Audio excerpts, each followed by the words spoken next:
श्री कमला सिंहज्यू, प्रमुख अतिथि सांसद श्री याङ्किला शेर्पाज्यू अनि विशिष्ट अतिथि वडा नम्बर 30 का अध्यक्ष श्री दलबहादुर कार्कीज्यू, विशिष्ट अतिथि वडा नम्बर 7 का अध्यक्ष श्री विमल कुमार हुडाज्यू तथा वडा सदस्यहरू अनि यस संस्थाका अधिकारीज्यूहरू, प्रशिक्षक र सम्पूर्ण प्रतिनिधि साथीहरूमा म रिता भट्टराई खड्कीको तर्फबाट न्यानो अभिवादन व्यक्त गर्दछु।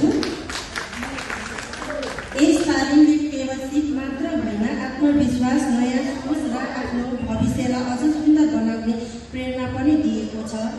सिकाइका प्रत्येक क्षण हाम्रो लागि अमूल्य अनुभव बनेको छ।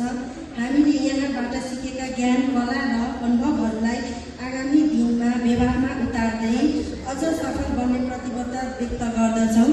अन्त्यमा यो तालिम सफलतापूर्ण सम्पन्न गराउन योगदान दिने सम्पूर्ण महानुभावहरूलाई फेरि एकपटक हार्दिक धन्यवाद व्यक्त गर्दै सबैको उज्जवल भविष्यको शुभकामना व्यक्त गर्दछु। धन्यवाद।